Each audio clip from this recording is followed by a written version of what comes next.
స్వచ్ఛమైన నాణ్యమైన గౌదర్పార్ పూజా ఉత్పత్తులు www.gaudarpar.com ద్వారా ఆన్లైన్ లో ఆర్డర్ చేయండి. మీ ఇంటిని దేవాలయంగా మార్చుకోండి.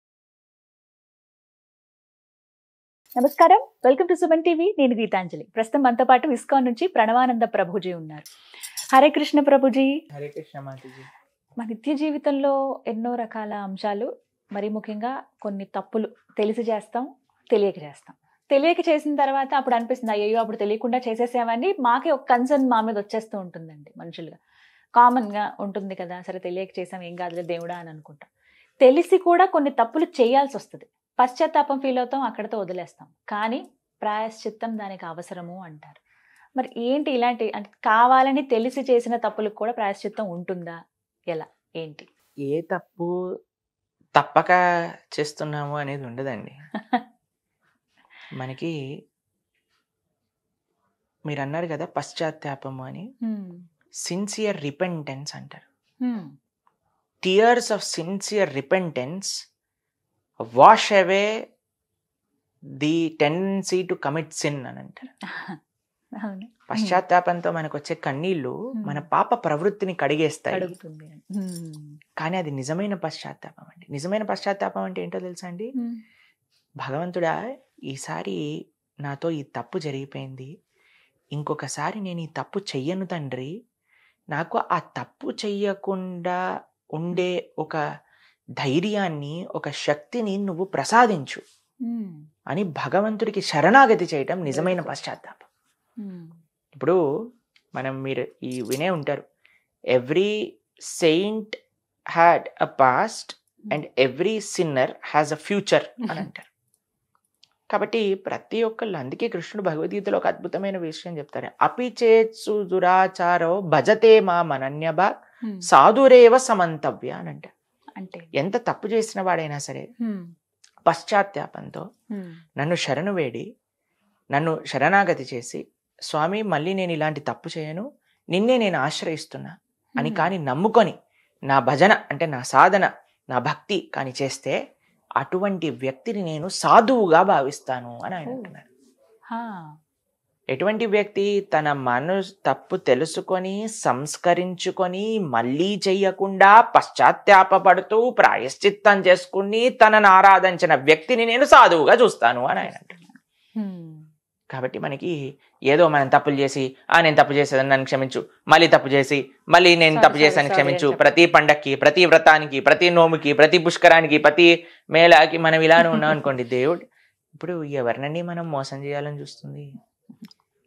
మొత్తం జగత్తునే మాయలో పెట్టిన వాడినా మనం మాయలో పెట్టాలని ప్రయత్నం చేస్తుంది. జగత్ ఆయన కంటే గొప్ప మోసగాడు ఇంకోడు ఉంటాడా అండి? కృష్ణుడు అన్నిట్లో ఫస్టే అండి. మనం భగవంతుని మోసం చేయాలని ప్రయత్నం ఎవరిని మోసం చేయలేమండి మనం. ఎందుకంటే కృష్ణుడు లోపల ఉన్నది చూస్తాడు, కృష్ణుడు అంతటా చూస్తాడు. ఒక గురువు గారు శిష్యులందరినీ పిలిచి, అయ్యా మీకు ఈ ప్రసాదాన్ని ఇస్తున్నాను, ఎవరు చూడని ప్రదేశంలోకి వెళ్ళి తినేసి రండి అని. ఒక ఆయన చెట్టు చాటుకి వెళ్ళి తినేసేస్తారు. ఇంకొక శిష్యుడు ఆశ్రమం లోపల ఒక గది లోపలికి వెళ్ళి తలుపేసేసుకొని తినేస్తాడు. ఇంకొక శిష్యుడు గోశాల లోపల దాక్కొని తినేస్తాడు. ఇంకో శిష్యుడు అరణ్యంలోకి వెళ్ళి తినేస్తాడు. అలా ఒక శిష్యుడు ఏమో అటకెక్కి తినేస్తాడు. తర్వాత ఒక అరగంట తర్వాత అందరిని శిష్యులను పిలుస్తారు. అందరు తినేసారా, ఎవరికి చూడకుండా అని అంటే, తినేసాం గురువు గారు. ఒక్కడ మాత్రం అలానే ఆ డొప్ప తెచ్చి గురువు గారికి ఇచ్చేస్తారు. అయ్యా నేను తినలేదు. ఎందుకయ్యా, నువ్వు ఎవ్వరు లేని ప్రదేశం నీకు తెలియలేదా? మీరే కదండి నేను చెప్పారు పరమాత్మ అంతటా ఉన్నారు, అన్నీ చూస్తారని. కాబట్టి నేను ఎక్కడికి వెళ్ళినా సరే నన్ను పరమాత్మ చూస్తూ ఉంటాడు కదా, కాబట్టి ఎవరు చూడని ప్రదేశం ఏదుంది అని అంటాడు. కాబట్టి నువ్వు నిజంగా తెలుసుకున్నావు ధర్మం ఏమిటో అని ఆ గురువు గారు ఆ శిష్యుడిని చాలా పొగుడుతారనమాట. ఆ శిష్యుడికి ఆశీర్వదిస్తారు. కాబట్టి మనం ఎవరిని ఫూల్ చేయలేమండి, భగవంతుని అయితే అసలే చేయలేం అన్ని చోట్ల. కాబట్టి మనం మన ఆనెస్ట్ రిపెంటెన్స్, ఆనెస్ట్ పశ్చాత్తాపం కానీ మనం పడితే, మనం కానీ భగవంతుడికి త్రికరణ శుద్ధిగా ఆయన శరణాగతి చేసి, కృష్ణ తప్పైపోయింది మళ్ళీ చేయను, ఆ శక్తిని నువ్వు ఇవ్వు అని ఆ కట్టుబాటుతో మనం కానీ ఉంటే, అప్పుడు భగవంతుడు తప్పకుండా మనల్ని క్షమిస్తాడు. ఎప్పుడు వరకు మనం దాన్ని రిపీట్ చెయ్యనంత వరకు. కాబట్టి we cannot fool around God. But we can definitely surrender to God. మనం ఆయనని శరణాగతి చేసి ఆయనకి చక్కగా కైంకర్యం చేసుకోవచ్చు. కాబట్టి పశ్చాత్తాపం అనేది చాలా ముఖ్యం, ప్రాయశ్చిత్తం అనేది కూడా చాలా ముఖ్యం. కాబట్టి ఇవి చేసుకొని ఇప్పుడు అకౌంట్ ఫ్రెష్ అయిపోయింది మళ్ళీ ఒకటి చేసి మళ్ళీ వాష్ చేసేస్తా అని కాదండి, అలా చేయకూడదు. కాబట్టి మనం చాలా ముఖ్యం. కొంతమంది అంటారు, అరే ఈయన భక్తుడు కదా, అయినా సరే ఈయన కోపం ఎందుకు వస్తుంది, ఈయన అహంకారంగా ఉంటాడేంటి, ఈయన ఎందుకు మాట్లాడతారు అలా అంటారు. మీరు చూసారా? అవునండి, యాటిట్యూడ్ చూపిస్తున్నా అలా ఇలా అంటుంటారు. మీరు చూడండి, ఒక వ్యక్తి పాపం బురద, ఇప్పుడు వర్షాకాలంలో మీరు రోడ్ పైన నడుస్తున్నారు అనుకోండి, ఒక వెహికల్ వచ్చింది అనుకో, మొత్తం బురద వచ్చి ముఖం పైన పడుతుంది, బట్టలన్నీ పాడైపోతాయి. ఒక వ్యక్తి వెళ్ళి స్నానం చేస్తున్నాడు, ట్యాప్ ఓపెన్ చేస్తున్నాడు, పైన షవర్ పడుతూ ఉందన్నమాట. అయితే మెల్లమెల్లగా బురద పోతూ ఉంటుంది. ఒక వ్యక్తి వచ్చి చూడు చూడు చూడు ఎంత బురద ఉందో వాడి శరీరం పైన అంటున్నాడు. అరే శరీరం పైన బురదుంది నమ్ముతాం, కానీ కడుక్కుంటున్నాడు కదా, స్నానం చేస్తున్నాడు కదా, స్నానం చేసి అంత తర్వాత పోతుంది కదా మురికి. కానీ బయట నుంచి హేళన చేసేవాడు స్నానమే చేయట్లేదు, వాడిపైన బుడుకుంది కానీ వీణని ఎగతాళి చేస్తున్నాడు అనమాట. కాబట్టి ఆధ్యాత్మిక ధర్మ మార్గంలో వెళ్ళిన వాడు ఇంకా 100% పర్ఫెక్ట్ అయిపోతారని కాదండి, వాళ్ళు ఆ క్లీనింగ్ ప్రాసెస్ లోనేనా ఉన్నారు. కాబట్టి మనం కూడా ఆ బండి ఎక్కుదాం. ఆల్రెడీ ప్రయాణం వెళ్తూ ఉంటే మనం ప్లాట్ఫామ్ పైన నించొని దూషిస్తున్నాం అనమాట. అరే ఆ పని చేయకు, నువ్వు కూడా ట్రైన్ లోకి రా. కాబట్టి మనం డెస్టినేషన్ కి వెళ్ళాలి.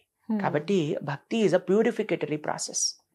ప్యూరిఫికేషన్ చేసి ఇప్పుడు ఫ్యాన్ తిరుగుతుంది అనుకోండి, ఆఫ్ చేసేస్తే మీరు స్విచ్ ఆఫ్ చేయగానే ఫ్యాన్ అయిపోద్దా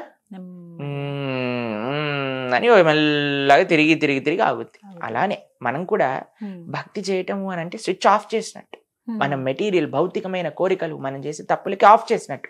కానీ అది తిరిగి మెల్లగా అవుతుంది, డెఫినెట్ గా అవుతుంది, టైం పడుతుంది. మనం కూడా ఆ ఫ్యాక్ట్ ని యాక్సెప్ట్ చేయాలి, మన చుట్టుపక్కల ఉండే వాళ్ళు కూడా ఆ ఫ్యాక్ట్ యాక్సెప్ట్ చేయగలగాలి. కాబట్టి భక్తి అనే మార్గం ఇస్ అ క్లెన్జింగ్ ప్రాసెస్. కాబట్టి we should give time for it to cleanse అని. ఇప్పుడు షాపింగ్ ఏమంటాం, మీరు వాషింగ్ పౌడర్ యాడ్ చూపించినట్టు ఇలా సుమ్మనంగానే మొత్తం తెలుగైపోయి వెనకాలంటే అలా ఉండదు నిజ జీవితంలో. అలా అవాక్ కవర్ అన్నమాట, అలా ఎవరికి జరగదు. ఇట్స్ గ్రాడ్యువల్ ప్రాసెస్ అనమాట.